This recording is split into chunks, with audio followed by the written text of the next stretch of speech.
మన ప్రభు అయిన యేసు క్రీస్తు యొక్క తండ్రి యగు దేవుడు స్తుతింపబడును గాక. మరొకసారి మీ మధ్యలో ఈ విధముగా దేవుని వాక్యాన్ని బోధించుటకు దేవుడు అనుగ్రహించిన శ్రేష్టమైన అవకాశమును బట్టి దేవునికి వందనాలు, స్తుతులు, స్తోత్రాలు చెల్లించుచున్నాను. ఈ ఉదయకాల సమయంలో మట్టల ఆదివారము పండుగ సందర్భముగా మీ అందరికీ శుభములు తెలియజేయుచుంటున్నాను. మట్టల ఆదివారం పండుగ సందర్భముగా మిమ్మల్ని అందరినీ దేవుడు సమృద్ధిగా దీవించును గాక. ఈ ఉదయకాల సమయంలో మనము దేవుని వాక్యముల నుండి కొన్ని విషయాలు మనము నేర్చుకుందాం. ఈ దినము మత్తయి సువార్త 21వ అధ్యాయము మొదటి 11 వచనాలు. మీ దగ్గర సమయం ఉన్నప్పుడు దయచేసి యొక్క వాక్య భాగమును తెరిచి మరి ఆ వాక్యం భాగం మీదనే కాన్సన్ట్రేషన్ చేయాలని మనవి చేస్తూ ఉన్నాను. దేవుని వాక్యంలోనికి మనము వెళుదాం. ఈరోజు నేను మీ మధ్యలో తీసుకొని వచ్చిన అంశం ఏమనగా, మట్టల ఆదివారము పండుగ ఎందుకు చేయాలి? మట్టల ఆదివారము దేవుని బిడ్డలు చేయవచ్చా? మట్టల ఆదివారము చేయవలసిన ప్రాముఖ్యత ఏమిటి? అసలు మట్టల ఆదివారము పండుగ సందర్భమున క్రైస్తవులముగా మీరు లేకుంటే మనం ఏం చేస్తే మంచిది? మట్టల ఆదివారము అనగానే ప్రతి ఒక్కరు కూడా ఆ దినం ఉదయకాల సమయంలో శుభ్రంగా మరి చక్కని బట్టలు వేసుకొని ఆ యొక్క ఈత మట్టలు, చెట్ల కొమ్మలు ఇవన్నీ పట్టుకొని ఒక వరుసగా నిలువబడి రకరకాల వాయిద్యాలు, ఈ తబలా, డోళ్ళకి ఇవన్నీ తీసుకొని ఊరేగింపును చేస్తారు. ప్రతి వీధికి వెళ్తారు. ప్రతి వీధికి వెళ్ళి ఊరేగింపు చేస్తూ పాటలతో దేవుని స్తుతిస్తూ ఉంటారు, కేకలు వేస్తూ ఉంటారు. హోసన్నా జయము అని పాటలు పాడి దేవుని ఆరాధన చేస్తూ ఉంటారు. అక్కడక్కడ మధ్య మధ్యలో సువార్త చెబుతూ ఉంటారు. ఆ విధముగా ముగించుకొని తిరిగి చర్చికి వచ్చిన తర్వాత ఆరాధన ప్రారంభిస్తారు. ఈ మట్టల ఆదివారపు ఊరేగింపు మంచిది, చేస్తే మంచిదే. దాని ద్వారా కొంతమంది దేవుని వాక్యం తెలుసుకుంటారు. దాని ద్వారా కొంతమంది వీరు క్రైస్తవులు ఈ విధంగా పాటలు పాడుతూ దేవుని స్తుతిస్తున్నారు అని ఒక చిన్న సాక్ష్యం వారు గుర్తిస్తారు. నేను దానికి వ్యతిరేకిని కాను. కానీ దానికంటే ప్రాముఖ్యమైనది మట్టల ఆదివారము యొక్క ప్రాముఖ్యత నీకు తెలవాలి. మట్టల ఆదివారం అంటే ఏంటి? మట్టల ఆదివారము పండుగ అంటే ఏంటి? ఆ పండుగ రోజున ఒక క్రైస్తవునిగా ఒక విశ్వాసిగా నువ్వు ఏం చేయాలి? ఈ సబ్జెక్ట్ నీకు అర్థం కావాలి. ఈ కాంటెంట్ నీకు అర్థం కావాలి. ఈ సబ్జెక్ట్, ఈ కాంటెంట్ నీకు అర్థం కాకపోతే మట్టల ఆదివారం పండుగ చేసి కూడా చెప్పండి వేస్ట్. కాబట్టి దేవుని వాక్యాన్ని బాగా పరిశీలన చేయాలి. దేవుని వాక్యం బాగా అధ్యయనం చేయాలి. ఈ యొక్క పండుగ సందర్భముగా దేవుడు నాతో ఏం మాట్లాడుతున్నాడు, నేనేం నేర్చుకోవాలి, ఇతరులకు నేనేం చెప్పాలి అనే ప్రాముఖ్యమైన విషయాలు దేవుని వాక్యం నుండి నువ్వు తెలుసుకోవాలి. ఈ యొక్క మట్టల ఆదివారము రకరకాల దేశాలలో రకరకాలుగా చేస్తారు. ఫర్ ఎగ్జాంపుల్, రష్యా దేశంలో ఈ మట్టల ఆదివారం చేసే క్రైస్తవులు ఎలా చేస్తారు అంటే, ఆ ఊరేగింపులో ఆ గాడిదను వెంట పెట్టుకుంటారు. గాడిదను వెంట పెట్టుకొని ఊరేగింపు చేస్తారు. గాడిదను ఎందుకు వెంట పెట్టుకొని ఊరేగింపు చేస్తారు అంటే, యెరూషలేము ఆ యొక్క ప్రాంతములో ఆ వీధిలో యేసు ప్రభు గాడిద మీద కూర్చొని ప్రయాణము చేశాడు, జయోత్సాహముతో ముందుకు వెళ్ళాడు. ఆ యొక్క మాట ఆధారముగా వీరు ఆ యొక్క గాడిదను వారితో పాటు ఆ వీధిలో ఆ ఊరేగింపుగా వెళ్తూ ఉంటారు. పాటలు పాడుతూ వెళుతూ ఉంటారు. దేవుని వాక్యంలో ఎలా ఉందో అది వాళ్ళు చేస్తూ ఉంటారు. పాకిస్తాన్ దేశంలో క్రైస్తవులు ఈ మట్టల ఆదివారము ఏ విధంగా సెలబ్రేట్ చేస్తారు అంటే, ఆరాధన జరుగుతున్న సమయంలో కీర్తనలు 22వ కీర్తన. ఆ కీర్తన తీసుకొని పాట పాడుతూ ఈ మంటలాది వారిని సెలబ్రేట్ చేస్తారు. కొంచెం అర్థం చేసుకోవడానికి ఆలోచన చేయండి. అదే మన ప్రాంతాలలో, ఒక ఆంధ్ర కానివ్వండి, తెలంగాణ కానివ్వండి, వేరే వేరే ప్రాంతాలలో ఆ మంటలాదివారం రోజు ఆ పండుగ సందర్భముగా ఈత మట్టలు కానివ్వండి, ఇతర చెట్ల కొమ్మలు కానివ్వండి తీసుకొని వచ్చి, ఆకుపచ్చని చెట్లు తీసుకొని వచ్చి చర్చి లోపల అక్కడక్కడ అవి డెకరేట్ చేస్తారు. చర్చి బయట కూడా డెకరేట్ చేస్తారు. ఎందుకంటే ఆ దినము అంతా కూడా ఆ యొక్క మంటలాదివారము యొక్క అట్మాస్ఫియర్, ఆ యొక్క వాతావరణాన్ని తీసుకొని రావాలని ప్రతి ఒక్కరు కూడా ఆలోచన చేస్తూ ఉంటారు. మంచిదే, ఇవన్నీ చేయడం మంచిదే. కానీ మంటలాదివారము రోజు ఈ దినము ఈ పండుగ ఉంది కాబట్టి, ఉదయం నుండి ఈ పండుగలో అందరూ కూడా ఆ సంఘాలకు వెళ్తుంటారు కాబట్టి, ఒక క్రైస్తవునిగా నువ్వేం నేర్చుకుంటున్నావు? ఒక క్రైస్తవ విశ్వాసిగా ఆధ్యాత్మిక జీవితంలో నడుస్తున్న మీరు ఈ పండుగ మీరు ఎందుకు చేస్తారు అంటే, దానికి నీ సమాధానం ఏంటి? నీ జవాబు ఏంటి? దానికి సమాధానము, దానికి జవాబు దేవుని వాక్యంలో మనం చూద్దామండి. నేను ఇంతకుముందు చెప్పిన రీతిగా దయచేసి బైబిల్ మీ దగ్గర పెట్టుకోండి. నేను మత్తయి సువార్త 21వ అధ్యాయము 1 నుండి 11 వచనాలు నేను ఆ యొక్క టెస్టులోనే ఉండి నేను మీకు అన్ని కూడా వాక్యపు వెలుగులో బయలుపరుస్తూ ఉంటాను. మొట్టమొదటిగా మంటలాదివారం పండుగ అంటే ఏంటి అనే ప్రశ్నకు జవాబు, యేసుక్రీస్తు రాజుగా నీ యొద్దకు వస్తున్నాడు. యేసు రాజుగా నీ యొద్దకు వస్తున్నాడు. ఒకసారి మనం మత్తయి సువార్త 21వ అధ్యాయము 3వ వచనం చదువుదాం. ఎవడైనను మీతో ఏమైనను అనిన ఎడల అవి ప్రభువునకు కావలసి ఉన్నవని చెప్పవలెను. వెంటనే అతడు వాటిని తోలి పెట్టునని చెప్పి వారిని పంపెను. ఇక్కడ యేసుక్రీస్తు ప్రభువు తన యొద్ద ఉన్న 2 శిష్యులను పిలిచి, మీ ఎదుటనున్న గ్రామానికి వెలుడి, వెళ్ళగానే కట్టబడి ఉన్న గాడిద పిల్లయు మీకు కనబడును. వాటిని విప్పి నా యొద్దకు తీసుకొని రండి. ఎవరైనా ఒకవేళ ఆటంకం ఏదైనా చేసిన ఎడల మీరు వారికి చెప్పవలసిన విషయం ఏంటంటే, ఇవి ప్రభువుకు కావాలి. గమనించండి దయచేసి, నిదానముగా సహనముతో చక్కగా దేవుని వాక్యం విందాం. ఇవి ప్రభువునకు కావాలి.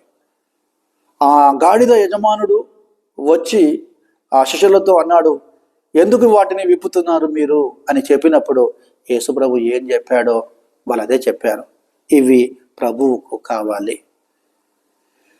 మత్తయి సువార్త, మార్కు, లూకాలో ఇవి ప్రభువుకు కావాలి, ఇవి ప్రభువునకు కావాలి అని వ్రాయబడి ఉన్నది. అదే యోహాను సువార్తలో ఇశ్రాయేలు రాజు అని వ్రాయబడింది. ప్రభు అంటే రాజు, ప్రభువు అంటే మెస్సయ్య, మెస్సయ్య అంటే క్రీస్తు, క్రీస్తు అంటే అభిషక్తుడు. యేసుప్రభు అంటున్నాడు, ఇవి ప్రభువుకు కావాలి, ఇవి రాజుకు కావాలి, ఇవి మెస్సయ్యకు కావాలి, ఇవి క్రీస్తుకు కావాలి. ఒక మాట మిమ్మల్ని అడుగుతాను నేను, దయచేసి, ప్రభువుకు రాజుకు గుర్రం అవసరమా లేకుంటే గాడిద అవసరమా? మీరే చెప్పండి దయచేసి. ప్రభువుకు రాజుకు ఏమవసరం ఉంటుందండి? గుర్రమే కదా. కానీ ఇక్కడ యేసుప్రభు అంటున్నాడు, గాడిద ప్రభువుకు కావాలి. చూసారండి, గాడిద ప్రభువుకు కావాలి. దీని గురించి మనం ఆలోచన చేస్తే, యెరూషలేం ప్రాంతములో యూదులందరూ కూడా యేసు ప్రభువును విశ్వసించిన వారు, యేసు ప్రభువును సొంత రక్షకునిగా అంగీకరించిన వారు, యేసు క్రీస్తు ద్వారా అద్భుతములు చూసిన వారు, యేసు క్రీస్తు ద్వారా సూచక క్రియలు చూసిన వారు, యేసు క్రీస్తును సొంత రక్షకునిగా వారు విశ్వసించారు, యేసు క్రీస్తును హృదయంలో స్వీకరించారు. వారికి రాజు అవసరం. ఎందుకంటే ఇంతకుముందు రాజులు పరిపాలన చేశారు, కఠినముగా పరిపాలన చేశారు, నీతి న్యాయములతో పరిపాలన చేయలేదు. కాబట్టి ఈ రాజు యేసుక్రీస్తు ప్రభువు నీతిగా పరిపాలన చేస్తాడు, న్యాయముగా పరిపాలన చేస్తాడు. కాబట్టి ఆ రాజు మాకు కావాలని వీరు, యూదులందరూ కూడా, అక్కడ ఉన్న ప్రజలందరూ కూడా యేసుక్రీస్తును రాజుగా వారి హృదయంలో స్వీకరించారు. అందుకొరకే యేసుక్రీస్తు రాజుగా మీ యొద్దకు వచ్చాడు అని మనము జ్ఞాపకము చేసుకోవాలి. ఇవి ప్రభువునకు కావాలి, ఇవి రాజుకు కావాలి అనే మాట ఇది పాత నిబంధన ద్వారా నెరవేర్చబడిన ప్రవచనం అండి. పాత నిబంధన ద్వారా నెరవేర్చబడిన ప్రవచనం. ఒక్కసారి దేవుని వాక్యముల నుండి ఒక వాక్యము చదివి నేను మీకు వినిపిస్తాను. యెషయా గ్రంథము 9వ అధ్యాయము 7వ వచనం. ఇది మొదలుకొని మితి లేకుండా దానికి వృద్ధియు క్షేమమును కలుగునట్లు సర్వకాలము దావీదు సింహాసనమును రాజ్యమును నియమించును. న్యాయము వలనను నీతి వలనను రాజ్యమును స్థిరపరచుటకు అతడు సింహాసనాసీనుడై రాజ్య పరిపాలన చెయ్యను. యేసు ప్రభు రాజు సింహాసనాసీనుడై రాజ్య పరిపాలన చేయును. దావీదు సంతానముల నుండి యేసు ప్రభు రాజుగా వస్తాడు. అందుకొరకే మీకా గ్రంథము 5వ అధ్యాయము 2వ వచనములో ఈ విధంగా వ్రాయబడి ఉన్నది. ఇశ్రాయేలులను ఏలబోవాడు నీలో నుండి వచ్చును. చూసారండి, ఇవన్నీ ప్రవచనాలు యేసుక్రీస్తులో నెరవేర్చబడ్డాయి అని రుజువులండి. అందుకే యేసు ప్రభు శిష్యులతో అంటున్నాడు, ఈ గాడిద రాజుకు కావలెను, ప్రభువుకు కావలెను. ఇంకా కొంచెం మనం ఆలోచన చేస్తే లూకా సువార్త 1వ అధ్యాయము 32-33 వచనాలు నేను చదువుతాను, మీరు చూస్తూ ఆలకించండి దయచేసి. ఆయన యాకోబు వంశస్థులను యుగయుగములు ఏలును. ఆయన గొప్పవాడై సర్వోన్నతుని కుమారుడు అనబడును. ప్రభువైన దేవుడు ఆయన తండ్రి అయిన దావీదు సింహాసనమును ఆయనకిచ్చును. ప్రభువైన దేవుడు ఆయన తండ్రి అయిన సింహాసనము ఆయనకు ఇచ్చును. దేవుని బిడ్డలారా, ఈ మాటలన్నీ కూడా యేసుక్రీస్తు రాజుగా ఉండుటకు, యేసుక్రీస్తు రాజుగా పిలువబడుటకు ఆయన జీవితంలో ఈ మాటలు నెరవేర్చబడ్డాయి. ఏ రాజుకు లోకములో ఏ రాజుకు ఇలాంటి ప్రవచనాలు లేవండి. యేసుక్రీస్తు ప్రభువుకు మాత్రమే ఈ ప్రవచనాలు ఉన్నాయి. పాత నిబంధనలో ఆ ప్రవచనాలు క్రొత్త నిబంధనలో నెరవేర్చబడ్డాయి. అందుకొరకే జకరియా గ్రంథము 9వ అధ్యాయము 9వ వచనము అక్కడ ఒక చక్కని మాట పరిశుద్ధాత్మ దేవుడు వ్రాయించాడు.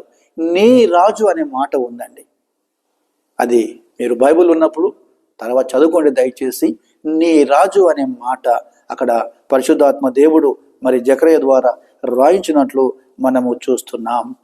యేసుక్రీస్తు దేవుడు ఆయన పిలాతు దగ్గర ఉన్నప్పుడు పిలాతు యేసు ప్రభుతో అంటున్నాడు, నీవు యూదులకు రాజువా అనగానే యేసు ప్రభు వెంటనే నీవు అన్నట్టుగా నిజముగా నేను యూదులకు రాజును.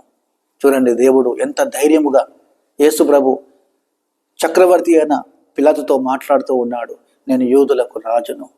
అవునండి, అక్కడ దేవుని వాక్యములో మీరు తరువాత యోహాను సువార్త 19వ అధ్యాయము 19 నుండి 21 వచనాలు దయచేసి నిదానముగా సమయం ఉన్నప్పుడు చదివితే ఆ మాటలు మీకు అర్థమవుతాయి. యేసుక్రీస్తు ప్రభువు శ్రమపడి ఆ కలువరి సిలువలో వ్రేలాడబడినప్పుడు సిలువకు వేసినప్పుడు ఆ సిలువ మీద ఒక పై విలాపం ఉంటుందండి. అక్కడ ఆ సిలువ మీద ఆ బోర్డు మీద ఒక మాట వ్రాసి ఉంటుంది. ఆ మాట ఏంటంటే ఐఎన్ఆర్ఐ.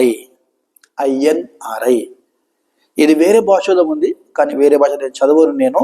అక్కడ ఏముందంటే ఐఎన్ఆర్ఐ అంటే యూదుల రాజగు నజరేయుడగు యేసు అని పిలాతు రాయించాడు. యూదుల రాజగు నజరేయుడగు యేసు అనే మాట యూదులందరూ చదివారు. చదివిన వెంటనే వారికి కోపం వచ్చింది, వారికి బాధ అనిపించింది, వారికి చిరాకు అనిపించింది. వెంటనే పిలాతు దగ్గరికి వచ్చారు. పిలాతు దగ్గరికి వచ్చి యూదుల రాజగు నజరేయుడగు యేసు ఆ మాట నువ్వు వ్రాయించకూడదు, నువ్వు వ్రాయించావు కాబట్టి ఆ మాట అక్కడి నుండి తీసి వేరే మాట వ్రాయించమని పిలాతును ఫోర్స్ చేస్తారండి. పిలాతును ఫోర్స్ చేస్తే పిలాతు ఆ మాటలకు ఒప్పుకోడు. ఎందుకంటే పరిశుద్ధాత్మ దేవుడు పిలాతుతో పలికించాడు. నేను రాసేదేదో నేను రాశాను. నిజముగా యేసు చెప్పినట్లు ఆయన యూదుల రాజుకు నజరేయుడగు యేసు. దేవునిబిడ్డలారా, యేసు ప్రభు పిలాతుతో అంటున్నాడు, నేను సత్యమును ప్రకటించుటకు, చెప్పండి, నేను సత్యమును ప్రకటించుటకు ఈ లోకానికి నేను వచ్చి తిని, నేను సత్యమును గూర్చి సాక్ష్యం ఇచ్చుటకు ఈ లోకానికి నేను వచ్చి తిని. కాబట్టి ఈ మట్టల ఆదివారం పండుగ సందర్భముగా నీవు ఆత్మీయ రీతిగా గమనించవలసిన విషయం ఏంటంటే, యేసు ప్రభు రాజుగా నీ వద్దకు వస్తున్నాడు. గాడిద కట్టబడి ఉంది. ఒకానొక సమయంలో నీవు పాపము చేత కట్టబడి ఉన్నావు. పాపం అనే దాస్యము చేత కట్టబడి ఉన్నావు. సాతాను బంధకములో కట్టబడి ఉన్నావు. లోకమనే బంధకములో కట్టబడి ఉన్నావు. యేసు రాజుగా నీ యొద్దకు వచ్చి నీ పాపములు క్షమించి నేను నీతిమంతునిగా చేసి నీకు రక్షణ అనుగ్రహించి నీవు ప్రభువుకు కావాలి. అమ్మా, వాక్యం వినుచున్న నీవు, బ్రదర్, సిస్టర్, వాక్యం వినుచున్న మీరు, ఓ కుటుంబమా, వాక్యం వినుచున్న కుటుంబమా, నీ కుటుంబము ప్రభువుకు కావాలి. నీ భర్త, నీ భార్య, నీ కుమారులు, నీ కుమార్తెలు రాజుకు కావాలి, యేసుకు కావాలి. ఎందుకంటే యేసు ప్రభు రాజుగా మీ జీవితాలను ఏలుదామని, మీ కుటుంబాలను పరిపాలన చేద్దామని ఆయనకు ఇష్టమై ఉన్నది. నువ్వు ఎప్పుడైతే ఆయన అధికారమునకు ఒప్పుకుంటావో, నువ్వు ఎప్పుడైతే ఆ రాజు అధికారం కింద ఉంటావో, నువ్వు ఎప్పుడైతే రాజు పరిపాలనలో నీవు ఉంటావో, నీ త్రోవలు సరళమవుతాయి. నీవు బ్రతుకు దినములన్నీ కృపాక్షములన్నీ వెంట వస్తాయి. కాబట్టి మొట్టమొదటి మాట, మట్టల ఆదివారము నువ్వెందుకు చేస్తున్నావంటే, యేసు ప్రభు నీ దగ్గరికి ఎలా వచ్చాడు చెప్పండి? రాజుగా వచ్చాడు. రెండవదిగా యేసు ప్రభు నీ దగ్గరికి రాజుగా రావడం మాత్రమే కాదు, కానీ యేసు ప్రభు నీ దగ్గరికి శాంతిని తీసుకొని వస్తున్నాడు. శాంతిని తీసుకొని వస్తున్నాడు. శాంతి అనే మాటకు పర్యాయ పదాలు చాలా ఉన్నాయి. ప్రియ సహోదరి, సహోదరుడా, శాంతి అంటే సమాధానం, నెమ్మది, కనికరము, దయ, వాత్సల్యత, ఇవన్నీ కూడా శాంతికి పర్యాయ పదాలు. ఇప్పుడు ఈ మాట గురించి వాక్యం విందాం మనం.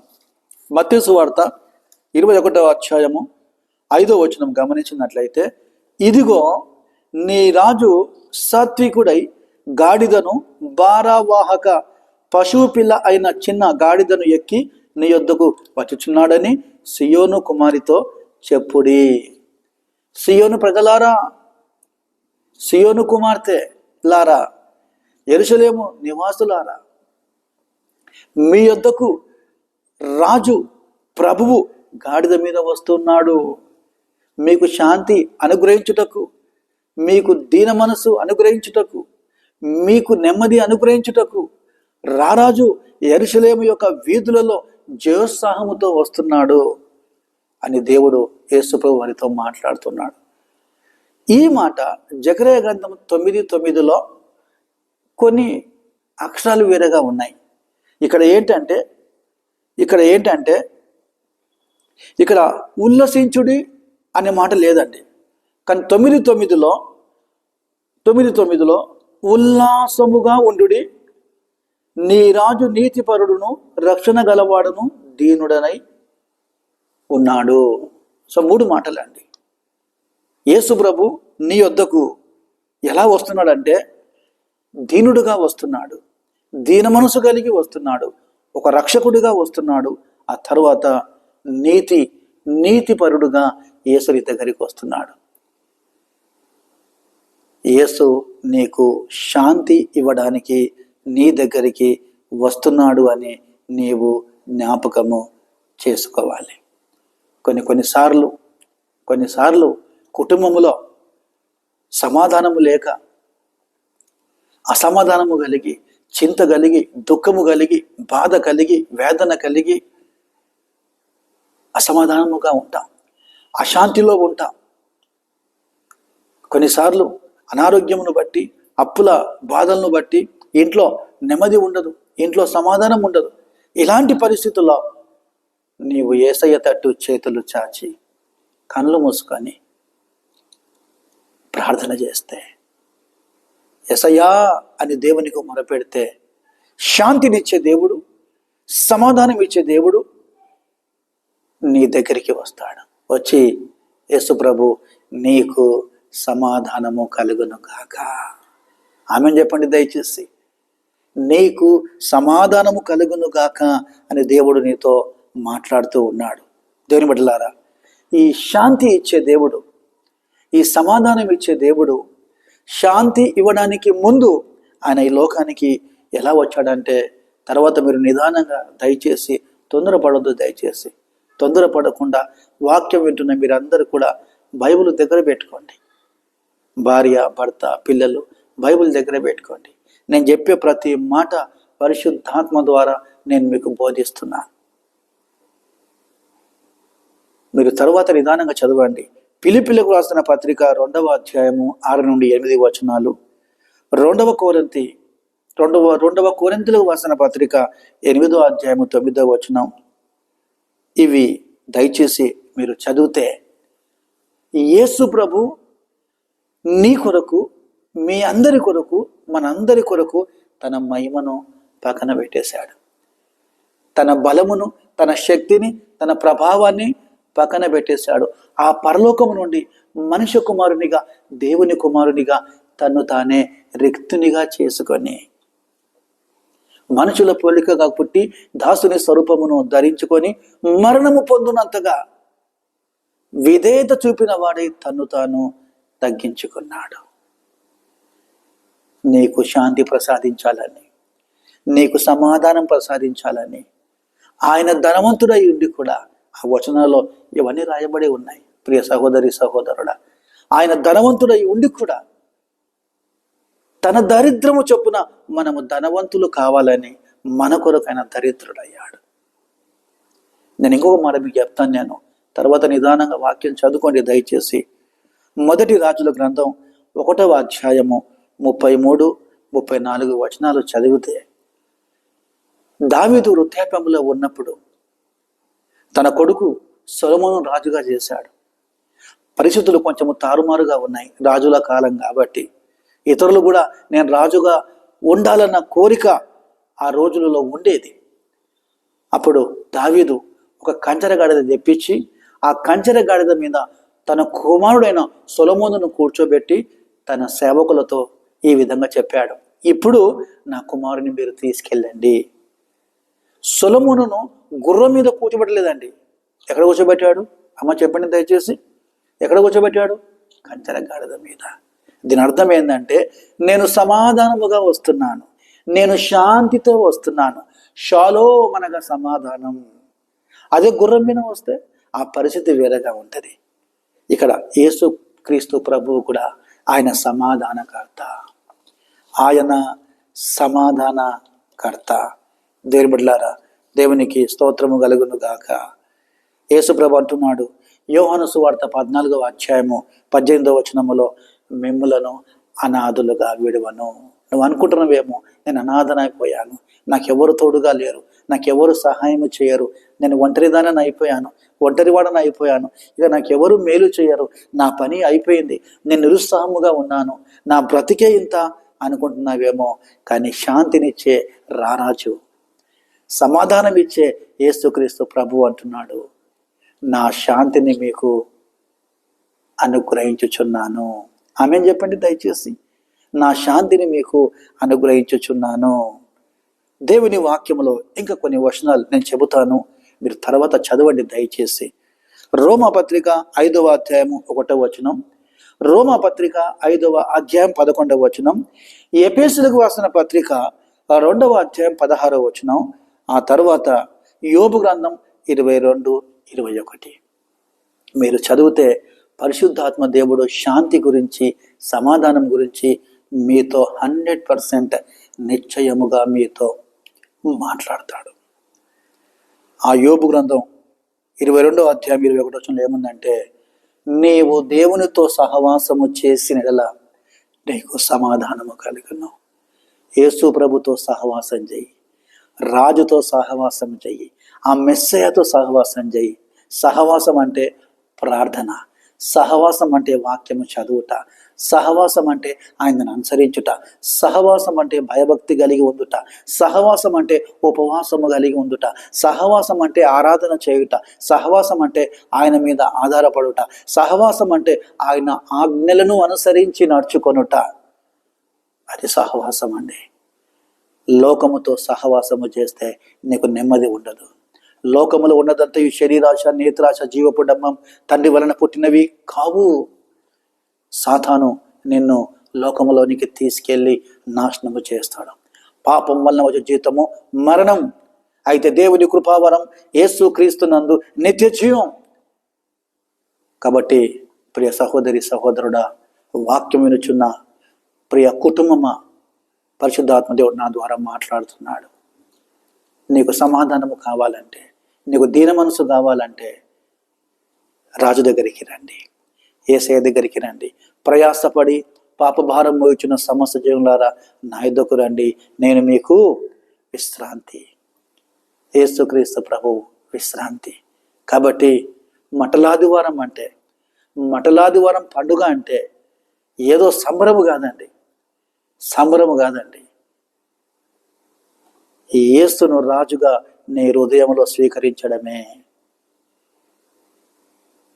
యేసు రాజుగా ఉన్నప్పుడు, ఆయన పరిపాలనలో నీ ఉన్నప్పుడే నిజమైన మటలాదివారం.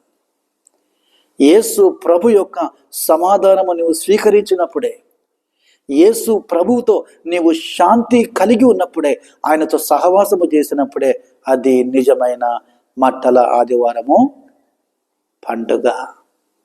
మూడవది చెప్తాను. మూడవది నీవు చేయవలసిన పని ఏంటంటే, యేసు ప్రభువు నీకు సంతోషం ఇచ్చాడు. లేకుంటే యేసు ప్రభువు సంతోషం ఇచ్చేటప్పుడు నీ దగ్గరికి వచ్చాడు. ఆయన నీ దగ్గరికి రాజుగా మాత్రమే రాలేదు, నీ దగ్గరికి సమాధానం మాత్రమే తీసుకొని రాలేదు, నీ దగ్గరికి ఆయన సంతోషం తీసుకొని వచ్చాడు. నేను ఒక ప్రశ్న మీకు వేస్తాను, చెప్తారా దయచేసి నాకు? సంతోషం అనేది ఎప్పుడు ఉంటుందా నీకు? నా సంతోషం ఎప్పుడు ఉండదండి. కొంత సమయము, కొన్నాళ్ళు, కొన్ని గంటలు మాత్రమే సంతోషం. మిగతా సమయాలలో దుఃఖము, బాధ, నొప్పి, శోధన ఇవన్నీ ఉంటాయి. ఎల్లవేళలా సంతోషం ఉండదండి. కానీ దేవుని వాక్యంలో యేసు ప్రభు చెప్తున్నాడు, నేను నీకు సంతోషం ఇచ్చుటకు నీ దగ్గరికి వచ్చాను. ఒకసారి ఆ వచనం చదువుదామా దయచేసి? 21వ అధ్యాయం, అదే మత్తయి సువార్త. మీరు తెలిసి ఉంటండి, మీ దగ్గర అలాగే పెట్టండి దయచేసి. మత్తయి సువార్త 21వ అధ్యాయము 6-8 వచనాలు నేను చదువుతాను. శిష్యులు వెళ్ళి యేసు తమకు ఆజ్ఞాపించిన ప్రకారము చేసి ఆ గాడిదను దాని పిల్లను తోలుకొని వచ్చి వాటి మీద తమ బట్టలు వేయగా ఆయన బట్టల మీద కూర్చుండెను. జన సమూహములోను అనేకులు తమ బట్టలు దారి పొడుగున పరిచిరి, కొందరు చెట్ల కొమ్మలు నరికి దారి పొడుగున పరిచిరి. చాలండి, ఇంతవరకు చాలండి. ఎప్పుడైతే యేసు ప్రభు ఆ యెరూషలేము ప్రాంతములోనికి వచ్చాడో గాడిద మీద, రాజుగా, అభిషక్తునిగా, మెస్సయ్యగా, క్రీస్తుగా ఆ గాడిద మీద ఆయన ఆ విధముగా యెరూషలేము ప్రాంతములోనికి, వీధుల్లోనికి వచ్చినప్పుడు ఆ గాడిద మీద శిష్యులు బట్టలు పరిచారు. యేసు ప్రభును గాడిద మీద కూర్చున్నబెట్టారు. ఆయన ఆ గాడిద మీద కూర్చొని, చిన్న గాడిద పక్కన ఉన్నది, ఆ గాడిద మీద కూర్చొని అలా వీధిలో గుండా వస్తున్న సమయంలో కొందరు స్త్రీలు, పురుషులు తెలుసా ఏం చేశారు? దారి పొడుగున బట్టలు పరిచారు, వారి వస్త్రములు పరిచారు. ఆ తర్వాత చెట్ల కొమ్మలు నరికి ఆ యొక్క దారి పొడుగున పరిచిరి అని దేవుని వాక్యం మనము చూస్తున్నాం. 3 విషయాలు: గాడిద మీద బట్టలు వేశారు, వస్త్రాలు వేశారు, ఆ తర్వాత దారి పొడుగున వస్త్రాలు పరిచారు, ఆ తర్వాత చెట్ల కొమ్మలు కూడా నరికి దారి పొడుగున వేశారు.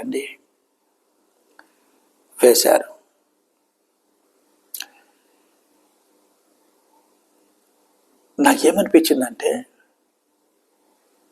యేసు ప్రభు విషయంలో ఎంత సంతోషం ఉంటే, ఎంత ఆనందం ఉంటే వాళ్ళు ఈ పని చేస్తారండి. అంటే ఎంత హృదయంలో సంతోషం ఆనందం ఉంటే ఈ పని చేస్తారు. మీరు దయచేసి చెప్పండి, దయచేసి. ఇదే మాట మనము లేవియా కాండము 23వ అధ్యాయము 39 నుండి 40 వరకు మీరు తర్వాత చదువుకోండి దయచేసి. మీ ఆత్మీయ జీవితానికి ఎంతో ఎదుగుదల కలిగి ఈ వాక్యాలు మీకు సహాయపడతాయి. లేవియా కాండము 23వ అధ్యాయం 39 నుండి 40 వచనాలు, ప్రకటన 7వ అధ్యాయము 9 నుండి 10 వచనాలు చదువుకోండి దయచేసి. ఆ లేవియా కాండములో 7 వారముల పండుగ, 7 దినముల పండుగ అండి. ఆ 7 దినముల పండుగలో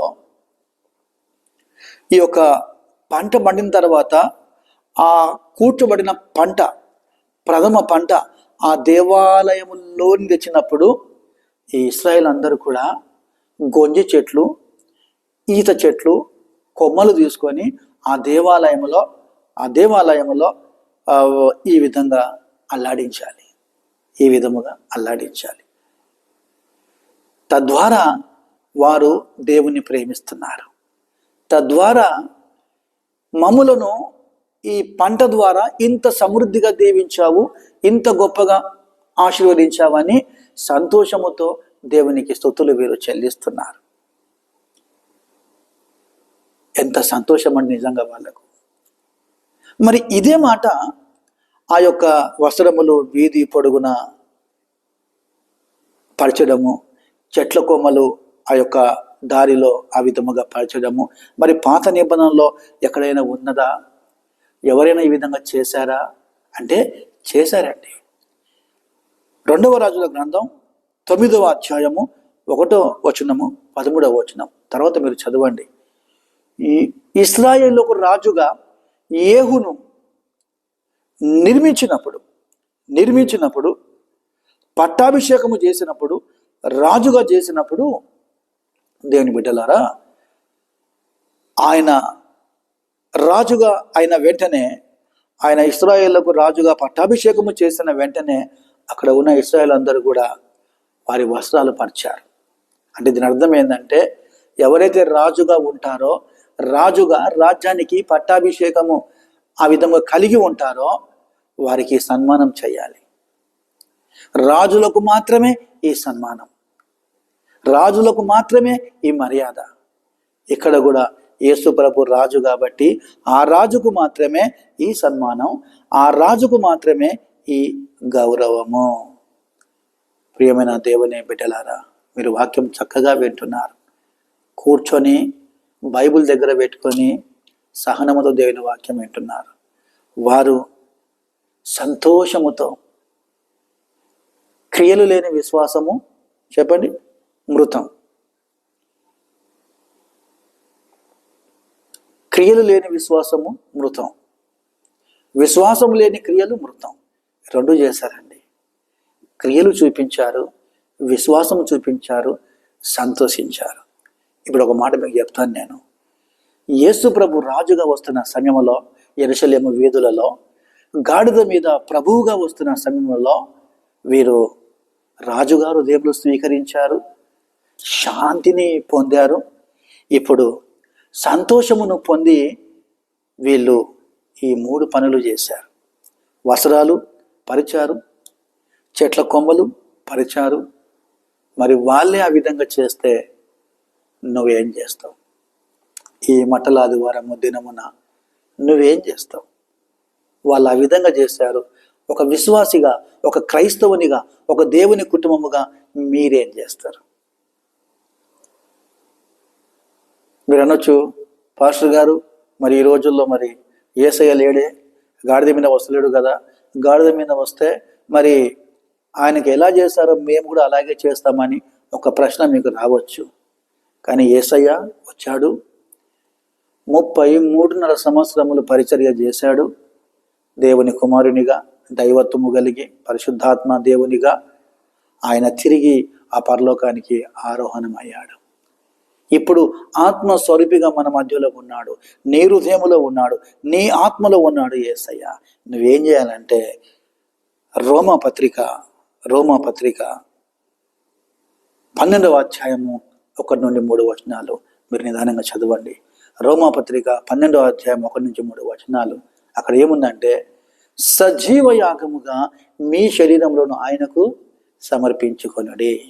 ఈ లోక మర్యాదను అనుసరింపక ఉత్తమమును దేవుని చిత్తమేదో పరీక్షించి నీతి న్యాయముతో అనుకూలముగా దేవుని యందు నడుచుకొనుటయే నిజమైన విశ్వాసము, నిజమైన సమర్పణ, నిజమైన హృదయం.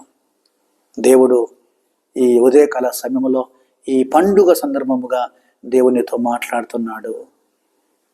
నీవు హృదయపూర్వకముగా ఆయనను సంతోషముతో నీ హృదయంలోనికి ఆహ్వానించాలి.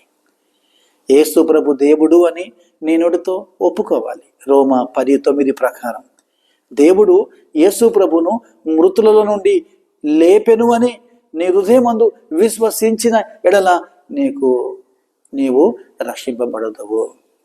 కొన్నిసార్లు నీకు సంతోషం ఉండొచ్చు, కొన్నిసార్లు సంతోషము లేకుండా ఉండొచ్చు, కొన్నిసార్లు నువ్వు అనారోగ్యంగా ఉండొచ్చు, కొన్నిసార్లు నీ భార్య అనారోగ్యంగా ఉండొచ్చు, కొన్నిసార్లు మీరిద్దరు ఆరోగ్యముగా ఉంటే పిల్లలు అనారోగ్యముగా ఉండొచ్చు, కొన్నిసార్లు ఇంట్లో తేయడానికి ఆహార వస్తువులు ఉండకపోవచ్చు, కొన్నిసార్లు జీతం శాలరీ సరైన సమయానికి రాకపోవచ్చు, కొన్నిసార్లు పిల్లల ఫీజు కట్టలేక నువ్వు బాధపడుతూ ఉండవచ్చు, కొన్నిసార్లు వచ్చే డబ్బు రాలేక ఉండవచ్చు, కొన్నిసార్లు నిద్ర లేక ఎన్నో తలంపులు, ఎన్నో ఆలోచనలు చేస్తూ స్ట్రెస్ కలిగి సంతోషం లేని పరిస్థితుల్లో నువ్వు ఉండవచ్చు. ఇలాంటి సమయంలో దేవునితో మాట్లాడుతున్నాడు. తరువాత నువ్వేం చేయాలంటే, నీకు నిజమైన సంతోషము కావాలంటే, శాశ్వతమైన సంతోషం కావాలంటే, నిరంతరమైన సంతోషం కావాలంటే ఎల్లప్పుడూ ప్రభువునందు ఆనందించుడి. మరలా చెప్పొద్దును, ఆనందించుడి. హబక్కూకు ఏది లేకపోయినా నా రక్షణకర్త అయిన నా దేవుని యందు నేను, చెప్పండి దయచేసి, సంతోషించదను. నా రక్షణకర్త అయిన నా దేవుని యందు నేను సంతోషించదను. ఎంత గొప్ప మాట అండి. హబక్కూకు ప్రవక్త ఆ విధంగా అంటున్నాడు. మీరు తరువాత యెషయా గ్రంథము 9వ అధ్యాయం 3వ వచనము చదవండి. కీర్తనలు 16వ అధ్యాయము అది ఒక 10వ వచనము చదివితే సంతోషం అంటే ఏంటో నీకు తెలుసా? నీకు తెలుస్తుందండి. మీకు తెలుసా అండి? నేను ఒక మాట మీకు చెప్తాను. చెరసాల నాయకుడు యేసు ప్రభును విశ్వసించక ముందు హ్యాపీ లేడు. యేసు ప్రభును విశ్వసించిన తర్వాత ఆయన హృదయంలో సంతోషం వచ్చింది. అదే విధముగా ఐథియోపియుడైన నపుంసకుడు యెషయా గ్రంథము 53 చదువుతూ ఉన్నాడు, కానీ అర్థం కాలేదు, హ్యాపీగా లేడు. ఫిలిప్ పరిశుద్ధాత్మ పూర్ణముగా పరిశుద్ధాత్మ నడిపింపు ద్వారా ఆయన దగ్గరికి వచ్చి రథంలో కూర్చొని, ఇద్దరు రథంలో కూర్చొని సువార్త చెప్పిన తర్వాత ఐథియోపియుడైన నపుంసకుడు బ్యాప్టిజం తీసుకున్న తర్వాత సంతోషం వచ్చింది. అదే విధముగా జక్కయ్య ఇంతకుముందు తన జీవితంలో సంతోషం లేదు. లోక సంబంధమైన ఆశలు, లోక సంబంధమైన జ్ఞానం యేసుని హృదయంలో చేర్చుకున్న తర్వాత చెప్పండి ఏమొచ్చింది? సంతోషం వచ్చింది. మీరు సమయం ఉన్నప్పుడు అపోస్తుల కార్యములు 16:34, అపోస్తుల కార్యములు 8:39, లూకా సువార్త 19:6 చదివితే మీకు అర్థమవుతుంది. అమ్మా, ప్రియ దేవుని కుమారుడా, దేవుని కుమార్తె, నీకు సంతోషము కావాలంటే యేసులో నువ్వు ఉండాలి, యేసును వెంబడించాలి, దేవుని వాక్యం నీ హృదయంలో ఉండాలి, విశ్వాసముతో ముందుకు సాగాలి, విశ్వాసమును కాపాడుకోవాలి. కాబట్టి మట్టల ఆదివారము పండుగ అంటే ఏదో కాదు. మట్టల ఆదివారం పండుగ అనగానే నువ్వు ఏం చెప్పాలంటే, యేసు రాజుగా నా యొద్దకు వచ్చాడు. రెండోది చెప్పండి, యేసు రాజుగా నా యొద్దకు వచ్చి నాకు శాంతి ఇచ్చాడు, నాకు సమాధానం ఇచ్చాడు. అంత మాత్రమే కాకుండా యేసు రాజుగా నా దగ్గరికి వచ్చి నాకు సంతోషం ఇచ్చాడు. మూడవదిగా యేసు ప్రభు నీకేమిచ్చాడంటే, నాలుగవదిగా యేసు ప్రభు నీకేమిచ్చాడంటే నీకు విజయం ఇచ్చాడు. ఒకసారి గట్టిగా హల్లెలూయా చెప్దామా? దేవునికి స్తోత్రం కలుగును గాక. యేసు ప్రభు నీ దగ్గరికి వచ్చి నీకు విజయం ఇచ్చాడు. ఎలా ఇచ్చాడు అంటే 21వ అధ్యాయము, అదే మత్తయి సువార్త 21వ అధ్యాయము 9-10 చదువుదాం. జన సమూహములలో ఆయనకు ముందు వెలుచుండిన వారును వెనుక వచ్చుచుండిన వారును, దావీదు కుమారునికి జయం, ప్రభు పేరిట వచ్చువాడు స్తుతింపబడును గాక, సర్వోన్నతమైన స్థలములలో జయము అని కేకలు వేయుచుండిరి. చూసారండి, ఈ ప్రజలు, విశ్వాసులు, యూదులు, యేసుని విశ్వసించిన వీళ్ళందరూ కూడా ఆ గాడిద మీద యేసు ప్రభు వస్తున్న సమయంలో, ఆ ఊరేగింపులో యేసు ప్రభు చుట్టూ చాలా మంది ఉన్నారు, చిన్నలు మొదలుకొని పెద్దల వరకు. నా వెనుక ఇమేజ్ ఉందో ఒకసారి చూడండి. ఆ ఇమేజ్లో చిన్నలు ఉన్నారు, పెద్దలు ఉన్నారు, స్త్రీలు ఉన్నారు, పురుషులు ఉన్నారు, ఈత మట్టలు ఉన్నాయి, ఖర్జూర మట్టలు ఉన్నాయి, చిన్నపిల్లలు ఉన్నారు. అందరూ కేకలు వేస్తున్నారు. తెలుసా మీకు? గమనించండి ఒకసారి. అందరూ కేకలు వేస్తున్నారు, అందరూ ఆర్భాటముతో ఉన్నారు, అందరూ కోలాహలముతో ఉన్నారు, అందరూ సంతోషముతో ఉన్నారు. అందరూ కేకలు వేస్తూ దావీదు కుమారునికి జయం, ప్రభు పేరిట వచ్చేవాడు స్తుతింపబడును గాక, సర్వోన్నతమైన స్థలములలో జయం. చూస్తారండి, ఇదే మాట బైబిల్ ఎక్కడైనా ఉందా? ఎవరైనా చెప్తారా? ఇదే మాట బైబిల్లో సర్వోన్నతమైన స్థలములలో జయం. కొంచెం ఆలోచన చేయండి. కొంచెం సర్వోన్నతమైన స్థలములలో ఆయనకి ఇష్టలైన వారికి ఏం కలుగునుగాక? సమాధానము కలుగునుగాక. చూసారండి దేని బిడ్డలారా, వీళ్ళకి ఏమర్థమైందంటే, చాలామంది రాజులు వచ్చారు కానీ సరైన విధముగా మమ్మల్ని పరిపాలన చేయలేదు. కానీ ఈ రాజు మా దగ్గరికి వచ్చాడు కాబట్టి ఈ యేసు ప్రభు ద్వారా మాకేం కలుగుతుంది చెప్పండి? మాకేం కలుగుతుంది? జయము కలుగుతుంది, విజయము కలుగుతుంది. అందుకొరకే యేసునందు ఉన్న వారికి ఎల్లప్పుడూ విజయమే అని పాట పాడి దేవుని మనము స్తుతిస్తాం. కొన్నిసార్లు నీవు నీ హృదయం ద్వారా ఈ విధముగా ఆలోచన చేస్తూ ఉంటున్నావేమో. నేను బలహీనుడను, నేను ఎన్నిక లేని వాడను, ఇక నా బ్రతికింతే, నా సమయం అయిపోయింది, నా జీవితంలో ఎప్పుడు ఓటమి, నా జీవితంలో ఎప్పుడు నేను ఓడిపోతున్నాను, నేను అనుకున్నది ఏది కూడా జరుగుతలేదు, నాకు చింతలే మిగిలి ఉన్నాయి, నాకు నిరాశనే మిగిలి ఉన్నది, నాకు అన్యాయమే వచ్చేసింది, నా బ్రతుకులు అంత నిరుత్సాహమే ఉన్నది, ఇక నేను దీవించబడను, నా పరిస్థితి ఇంతే అని నువ్వు ఆలోచన చేస్తున్నావేమో ప్రియ దేవుని కుమారుడు, దేవుని కుమార్తె. ఒక్కసారి ఇలా చూసుకోండి. ఒకసారి యెరూషలేము ప్రాంతంలో సీయోను కుమారి ఉల్లసించుడి, యెరూషలేము నివాసులారా సంతోషించుడి, మీకు జయము, నీకు కూడా జయము. ఆమేన్. నీ కుటుంబంలో జయం, నీ జీవితంలో జయం, నీ పిల్లల జీవితాల్లో జయము కలుగుట, జయము పొందుట నీవు చూస్తావు. ఆ జయము, ఆ విజయము ఎవరిస్తారంటే యేసుక్రీస్తు దేవుడు మాత్రమే ఇస్తాడు.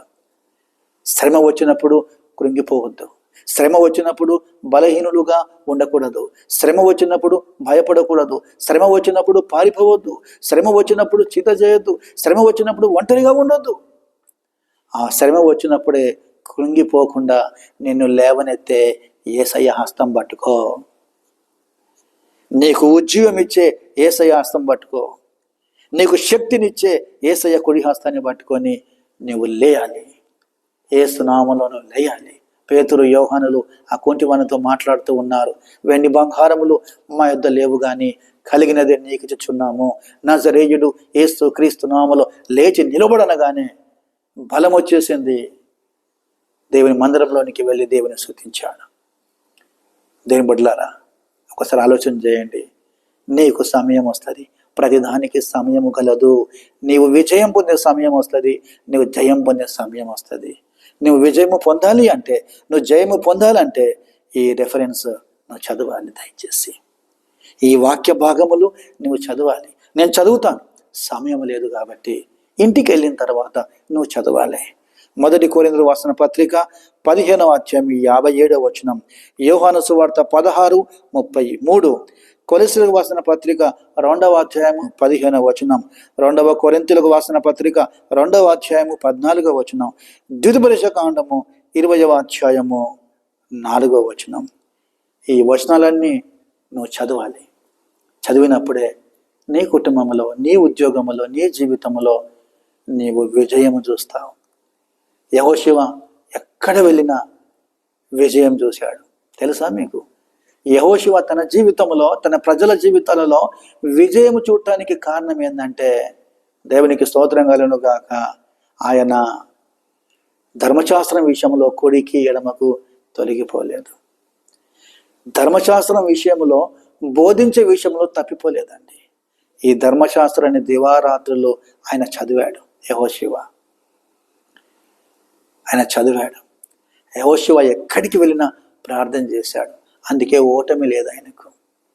అదే బలం, అదే శక్తి, అదే ప్రభావం మోషే దగ్గర ఉన్నప్పుడు అదే బలం, ఇశ్రాయేలీయులను నడిపించిన అదే బలం. ఆ బలం ఎవరో కాదు, యేసు ప్రభు. ఆ విజయం ఎవరో కాదు, యేసు ప్రభు. కాబట్టి నీ కుటుంబంలో, నీ జీవితంలో విజయము, జయము నువ్వు పొందాలంటే యెహోషువ లాగా నువ్వు ఈ పనులు చేయాలి. లేకుంటే ఈ యెరూషలేములో ఉన్న ప్రజల వలె నువ్వు దేవుని స్తుతించాలి, నువ్వు దేవుని ఆరాధించాలి. మట్టల ఆదివారం అంటే ఏదో కాదండి. ఒక ఆచారంలాగా మనం చేయకూడదు, ఒక సాంప్రదాయంలాగా మనం చేయకూడదు. మన కాంటెంట్, మన సబ్జెక్ట్, అది మనం ఆలోచన చేయాలి. మన ఫౌండేషన్ దేవుని వాక్యం, మన సెంటర్ దేవుని వాక్యం, మన ఫోకస్ దేవుని వాక్యం. దేవుళ్ళారా, 5 విషయాలు చెప్పాను నేను. మట్టల ఆదివారం అంటే, మట్టల ఆదివారం పండుగ యొక్క అర్థం ఏంటంటే, యేసు ప్రభు నీ దగ్గరికి రాజుగా వస్తున్నాడు. యేసు ప్రభు రాజుగా నీ యొద్దకు వచ్చి నీకు శాంతి ఇస్తున్నాడు, నీకు సంతోషం ఇస్తున్నాడు, నీకు విజయాన్ని ఇస్తున్నాడు. చివరిగా యేసు ప్రభు నీకు ఏమి ఇవ్వడానికి ఆశ కలిగి ఉన్నాడంటే, మత్తయి సువార్త 21లో లేదు కానీ మార్కు సువార్త 11:10 నేను చదువుతాను. నేను ఈ వచనం చదువుతాను, నేను మిగతా వచనాన్ని మీరు చదవండి. మార్కు సువార్త 11:10లో దీనికి సంబంధించిన వాక్య భాగం ఉన్నది. ప్రభు పేరిట వచ్చువాడు స్తుతింపబడును గాక, వచ్చుతున్న మన తండ్రి అయిన దావీదు రాజ్యము స్తుతింపబడును గాక. మన తండ్రి అయిన దావీదు రాజ్యము స్తుతింపబడును గాక. ఈ మాట యొక్క అర్థం ఏంటంటే, ఉన్నతమైన రాజ్యము దేవుడు నీకు ఇవ్వబోచున్నాడు. హల్లెలూయా. ఉన్నతమైన రాజ్యము దేవుడు నీకు ఇవ్వాలని వచ్చాడు. ఉన్నతమైన రాజ్యం. ఈ యొక్క ఉన్నతమైన రాజ్యం అంటే ఇది శాశ్వత రాజ్యం, స్థిరమైన రాజ్యం, శాంతి సమాధానము గల రాజ్యం, ప్రేమ గల రాజ్యం, తరువాత ఐక్యత గల రాజ్యం దేవుడు యేసు ప్రభు నీకు ఇవ్వడానికి ఆయన నీ యొద్దకు వచ్చాడు. చూడండి, ఉన్నతమైన రాజ్యం. ఇంతకుముందు ఎన్నో రాజ్యాలు వచ్చాయి. గ్రీకు రాజ్యం, మాదియ పారసిక రాజ్యం, ఈ యొక్క బెల్షాజరు, నెబ్కద్నెజరు, తర్వాత యొక్క గ్రీకుల పరిపాలన, ఈ రోమా సామ్రాజ్యం, వీళ్ళందరూ వచ్చారు. ఏది ఉన్నతమైన రాజ్యం కాదు, ఏది శాశ్వతమైన రాజ్యము కాదు. ఎందుకంటే ఆ రాజ్యాలన్నీ కూడా పడిపోయాయి. రాజులు దేవుని విషయంలో సరైన విధంగా లేరు. కానీ ఈ రాజు యేసు ప్రభువు, మెస్సయ్య, అభిషక్తుడు, ఈయన ఇచ్చే రాజ్యం, నీకు ఇచ్చే రాజ్యం ఉన్నతమైన రాజ్యం. మీరు తరువాత ఈ దానియేలు గ్రంథం 2వ అధ్యాయము 44 చదవండి దయచేసి. తప్పకుండా చదవండి. నేను ఇచ్చిన రెఫరెన్స్ అన్నీ చదవండి. మీరు మట్టల ఆదివారం పండుగ యొక్క అర్థాన్ని అనేకులకు మీరు వివరించి చెప్పేస్తారు. మీరు చాలామందికి ఈ విషయాలు తెలియవండి. కానీ మీరు ధన్యులు. వాక్యం మీరు వింటున్నారంటే ఇక్కడ ఉన్న వారందరూ కూడా వాక్యం వింటున్నారంటే మీరు ధన్యులు. దేవుని బిడ్డలారా, దానియేలు గ్రంథం 2వ అధ్యాయం 44వ వచనములో ఈ ఉన్నతమైన రాజ్యం గురించి ఉంది. దేవుడు నీకు 2 ఆత్మ సంబంధమైన రాజ్యాలు ఇచ్చాడు. దయచేసి గమనించండి ప్లీజ్. దేవుడు నీకు 2 ఆత్మ సంబంధమైన రాజ్యాలు ఇచ్చాడు. ఒక ఆత్మ సంబంధమైన రాజ్యం బ్రతికి ఉన్నప్పుడే నువ్వు పొందుచున్నావు. బ్రతికి ఉన్నప్పుడే నీవు ఆస్వాదిస్తున్నావు, నీవు పొందుచున్నావు. ఆ రాజ్యం ఏంటంటే, ఒకటి నీటి బ్యాప్టిజం, పశ్చాత్తాపమునకు తీసుకున్న నీటి బ్యాప్టిజం. రెండవది ఆత్మ బ్యాప్టిజం. నువ్వు నీటి బ్యాప్టిజం అంటే పాప క్షమాపణ నిమిత్తం పశ్చాత్తాపము కొరకు తీసుకొనిన బ్యాప్టిజం నీటి బ్యాప్టిజం. నువ్వు ఆత్మ పొందాలంటే, పరిశుద్ధాత్మ పొందాలంటే ఆత్మ నింపుదల బ్యాప్టిజం. 2 నీకు రావాలండి. యేసు ప్రభు నీటి బ్యాప్టిజం తీసుకున్న తర్వాత, ఆయన ఒడ్డుకు వచ్చిన తర్వాత దేవుని ఆత్మ పావురం వలె, ఏ పావురం మనకు తెలియదండి. అందరు ఈ రోజుల్లో పావురం అని తెల్ల పావురం ఇమేజ్ని పెడతారు, కానీ అక్కడ పావురం వలె ఏదో ఒక పక్షి పరిశుద్ధాత్మ ఆయన మీనికి దిగి వచ్చింది. సో నీవు కూడా నీటి బ్యాప్టిజం తీసుకోవాలి, ఆత్మ బ్యాప్టిజం తీసుకున్నప్పుడు దేవుని రాజ్యం నీలోనికి వస్తుంది. నువ్వు దయచేసి తర్వాత రోమాపత్రిక 14వ అధ్యాయము 17వ వచనం చదవాలి. అక్కడ ఏముందంటే, దేవుని రాజ్యము అనగా భోజనము పానము కాదు. దేవుని రాజ్యం అంటే సమాధానము, సంతోషము, పరిశుద్ధాత్మ, తర్వాత ఆనందం. 4 ఉన్నాయండి.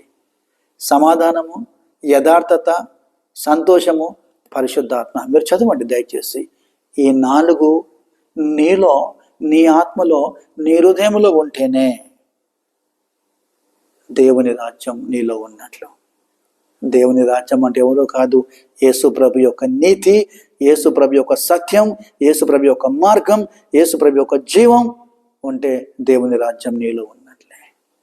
దేవుని రాజ్యము నీలో ఉన్నంత వరకు నీవు పడిపోవు. దేవుని రాజ్యం ఒకవేళ పక్కకు వెళ్ళిపోతే నువ్వేమైపోతావు? పడిపోతావు. కాబట్టి నీ పాదములు ఇసుక మీద ఉంటుందండి. నీ పాదములు బండ మీద స్థిరముగా స్థిరముగా స్థిరముగా ఉండాలి. ఆ బండ ఎవరో కాదు, యేసు ప్రభు. ఇంకొక ఉన్నతమైన రాజ్యం నేను చెప్తాను.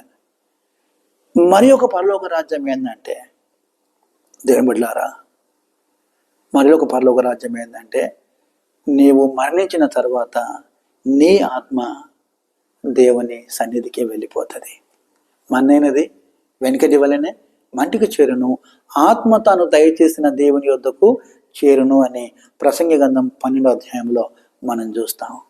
నీ ఆత్మ ఆ ఉన్నతమైన రాజ్యములోనికి, శాశ్వతమైన రాజ్యములోనికి, నిరంతరమైన రాజ్యములోనికి నీ ఆత్మ వెళ్ళినప్పుడు అక్కడ నీవంట దేవదూతల స్వరూపము కలిగి ఉంటావు.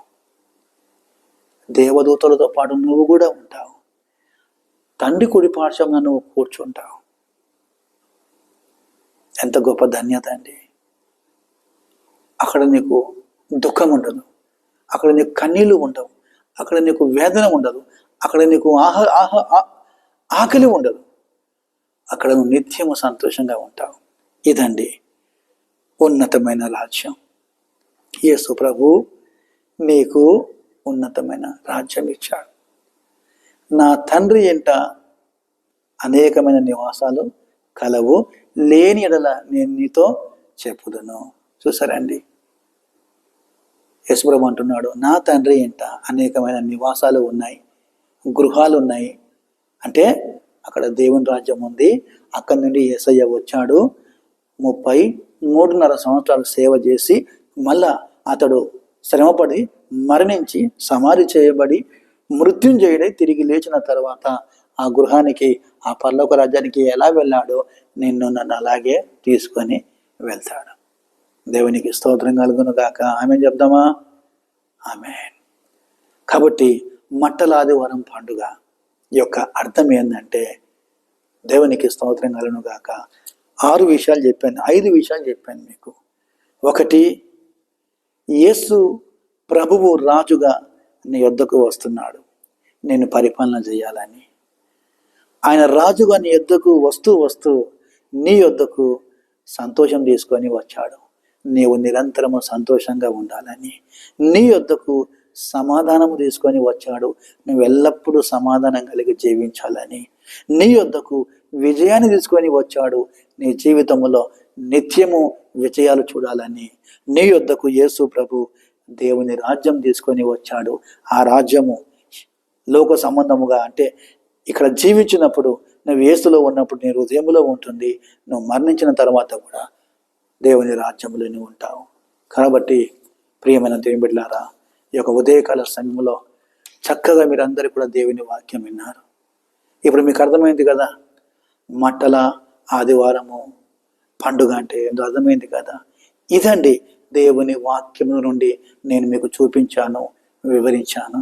ఈ 5 మీలో ఉంటే మీరు నిజమైన పండుగ చేస్తారు.